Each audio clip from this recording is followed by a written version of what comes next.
Hello guys, तो आज है इंग्लिश स्पीकिंग का डे 28 और आज के इस वीडियो में मैं आप लोगों को बताऊंगा फ्यूचर इंडेफिनिट टेंस। गाइस, बिना किसी बातचीत के डायरेक्ट शुरू करेंगे फ्यूचर इंडेफिनिट टेंस। तो गाइस, सबसे पहले हम लोग जान लेते हैं कि आखिर पहचानेंगे कैसे कि ये फ्यूचर इंडेफिनिट टेंस है।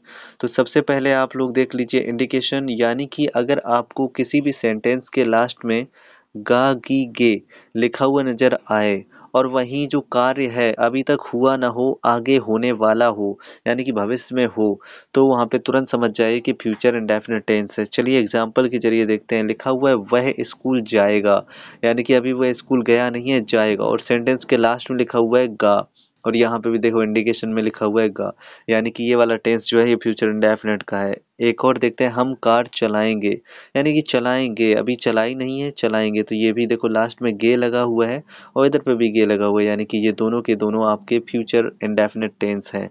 आगे बढ़ेंगे और जान लेते हैं हेल्पिंग वर्ब। तो इस टेंस की हेल्पिंग वर्ब होती है विल और शैल। अब जान लेते हैं कि कहाँ पे विल लगाएंगे, कहाँ पे शैल लगाएंगे। तो सबसे पहले मैं आप लोगों को बताऊंगा शैल के बारे में। शैल लगाते हैं आई और वी के साथ में, बाकी सबके साथ में लगाते हैं विल।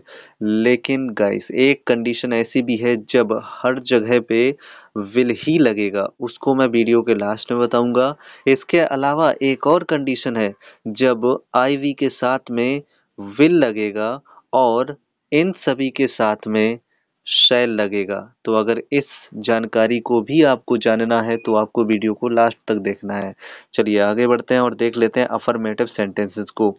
तो सबसे पहले हम लोग मेकिंग रूल देखेंगे। मेकिंग रूल होगा सब्जेक्ट सबसे पहले लगाइएगा, फिर इसके बाद विल या शैल में से एक लगाइएगा। जैसे कि यहाँ पे हमने इन्फॉर्म कर दिया हुआ है कि किन के साथ में विल लगाएंगे, किन के साथ में शैल लगाएंगे। इसके बाद में आपको लगाना है वर्ब, और वो भी फर्स्ट फॉर्म, इसके बाद में ऑब्जेक्ट। एग्जाम्पल के जरिए समझेंगे। वह स्कूल जाएगा, तो ये सेंटेंस है, इसको बनाते हैं। तो सबसे पहले रूल के हिसाब से, रूल कह रहा है सब्जेक्ट लगाओ, तो हम सब्जेक्ट लगा देंगे। ये रहा सब्जेक्ट, यानी कि वह जो है वो सब्जेक्ट है, तो इसको हमने लगा दिया। अब विल या शैल में से एक लगाना है, तो ही के हिसाब से ये रहा ही के हिसाब से क्या लगाओगे, विल, तो ही विल। अब इसके बाद में लगाना है वर्ब, तो वर्ब है इसमें जाना, जाएगा, यानी कि गो। और इसके बाद में टू, और इसके बाद में ऑब्जेक्ट, तो ऑब्जेक्ट हो जाएगा स्कूल। अब अगला एग्जाम्पल देखते हैं, हम कार चलाएंगे। तो इसको जब बनाओगे तो सबसे पहले हमें वही रूल के हिसाब से चलना है। सबसे पहले लगाना है सब्जेक्ट, तो सब्जेक्ट है हम, वी। इसके बाद में विल या शैल में से एक लगाना है, तो यहाँ पे लगा दिया हमने शैल। क्यों? क्योंकि वी के साथ में क्या लगेगा, शैल। ओके। आगे, अब आगे देखेंगे वर्ब, तो वर्ब लगा दिया। अब इसके बाद में लास्ट में लगाना है ऑब्जेक्ट, और इस टेंस का ऑब्जेक्ट है कार, तो ये हमने बना दिया। अब देखते हैं next, negative sentence. Negative sentences को बनाने का तरीका मैं ऑलरेडी आपको बता चुका हूँ। अगर आपने नॉट का यूज नहीं देखा है और डब्ल्यू एच फैमिली के दोनों यूज नहीं देखे हैं तो आप उनको जरूर देखिए, लिंक डिस्क्रिप्शन में मिल जाएगा। उसके बाद में आपको कभी भी नेगेटिव सेंटेंस और इंट्रोगेटिव सेंटेंसेस को पढ़ने की जरूरत नहीं पड़ेगी। आइए देख लेते हैं। तो सबसे पहले मैं आप लोगों को बता देता हूँ कि हेल्पिंग वर्ब के तुरंत बाद नॉट लगा दीजिएगा, बस इतना सा काम करना है आपको। तो देखो यहाँ पे मेकिंग रूल देख लेते हैं, और मेकिंग रूल में भी आप देखो यहाँ पे विल सेल हेल्पिंग वर्ब है, और इसी हेल्पिंग वर्ब के बाद में नॉट लगा हुआ है। यही आपको सेंटेंसेस के बीच में भी करना है। एग्जाम्पल के जरिए देखते हैं, वे खाना खाएंगे। अभी आप देख रहे हैं कि ये जो है ये सिंपल सेंटेंस ही है। जी हाँ, मैंने जानबूझकर इसमें नहीं नहीं लगाया हुआ है। अब ये सिंपल सेंटेंस है तो इसको तो आप आसानी से बना सकते हैं। मैं जल्दी से इस सेंटेंस को बना देता हूँ। यहाँ पे मैंने ये सेंटेंस बना दिया। अब मैं इसी सेंटेंस में यहाँ पे नहीं लगाता हूँ। देखो मैंने नहीं लगा दिया, ठीक है। वे खाना नहीं खाएंगे। और अब इस सेंटेंस में आपको क्या करना पड़ेगा, सिर्फ विल के तुरंत बाद नॉट को लगा दीजिए। ये लो, और नेगेटिव बन गया। अब दूसरा एग्जाम्पल देखते हैं, और दूसरे एग्जाम्पल को मैं आपको प्योरली रूल के जरिए ही बताऊंगा। जैसा जैसा रूल कहता जाएगा वैसा वैसा करते जाएंगे। तो सबसे पहले रूल कह रहा कि सब्जेक्ट लगाइए, तो इस सेंटेंस का सब्जेक्ट है वह, तो हमने यहाँ पे ही लगा दिया। अब रूल के हिसाब से विल या शैल में से एक लगाना है, तो आपको यहाँ पे बता चुका हूँ कि ही के साथ विल लगेगा, तो यहाँ पे लगा दिया। अब आपको विल या शैल के बाद में यानी कि हेल्पिंग वर्ब के तुरंत बाद नॉट लगाना है, तो आपको इसी के तुरंत बाद क्या लगाना होगा, नॉट। यहाँ पे हमने नॉट लगा दिया। इसके बाद में वर्ब, और इसके बाद में ऑब्जेक्ट। तो वर्ब है अपना सिखाना, और ऑब्जेक्ट है कार, तो teach car. He will not teach car.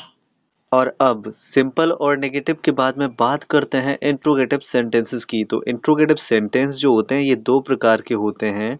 पहला जो टाइप होता है जिन सेंटेंसेस की शुरुआत में क्या लगा होता है, वहीं दूसरा टाइप होता है जिन सेंटेंसेस के बीच में कब, क्यों, कहाँ, कैसे लगा होता है। तो सबसे पहले हम लोग देखते हैं पहला टाइप। तो पहले टाइप का मेकिंग रूल देखेंगे गाइस। बस इतना याद रखना है कि अगर सेंटेंस की शुरुआत में क्या लगा हो तो जो हेल्पिंग वर्ब सेंटेंस के बीच में लगी होती है वही हेल्पिंग वर्ब सेंटेंस की शुरुआत में लग जाती है। बस इतना सा अंतर होता है। आइए एग्जांपल्स के जरिए समझते हैं। यहाँ पे लिखा हुआ है क्या वे खाना खाएंगे। तो इस सेंटेंस को जब बनाओगे तो सबसे पहले आपको, जैसे कि रूल कह रहा है, तो सबसे पहले आपको क्या लगाना पड़ेगा, विल या शैल में से एक लगाना पड़ेगा। तो यहाँ पे हमने विल लगा दिया। इसके बाद में सब्जेक्ट लगाना पड़ेगा तो हमने सब्जेक्ट लगा दिया। इसके बाद में नॉट लगाना पड़ेगा, लेकिन इस सेंटेंस में आप देख सकते हैं कि नहीं नहीं लगा हुआ है, यानी कि नॉट नहीं लगाएंगे। तो हमने यहाँ पे वर्ब लगा दिया और लास्ट में इसमें क्या लगाना पड़ेगा, ऑब्जेक्ट। तो ऑब्जेक्ट लगा दें और इस तरीके से ये सेंटेंस बन गया। क्या वे खाना खाएंगे, विल दे ईट फूड। अगला सेंटेंस, क्या वह इंग्लिश नहीं सिखाएगा। अब इस सेंटेंस को फिर से मेकिंग रूल के जरिए बनाते हैं। तो मेकिंग रूल कह रहा है कि सबसे पहले विल या शैल में से एक लगाओ। तो कैसे, वह के हिसाब से यहाँ पे विल लगेगा तो विल लगा दिया। अब यहाँ पे सब्जेक्ट लगाना है तो हमने सब्जेक्ट लगा दिया। अब इसके बाद में नॉट लगाना, तो इस सेंटेंस में देखो नहीं लगा हुआ है, यानी कि हमने नॉट लगा दिया। अब रूल कह रहा है कि वर्ब लगाओ, तो वर्ब है सिखाना। तो यहाँ पे हमने सिखाना की इंग्लिश टीच लगा दी और उसके बाद में ऑब्जेक्ट, तो ऑब्जेक्ट है इंग्लिश। और इस तरीके से ये वाला सेंटेंस हमारा कंप्लीट हो गया। और अभी हम लोग देख लेते हैं मेकिंग रूल नंबर 2, यानी कि दूसरे टाइप वाले सेंटेंसेस जिन सेंटेंसेस के बीच में कब, क्यों, कहाँ, कैसे लगा होता है।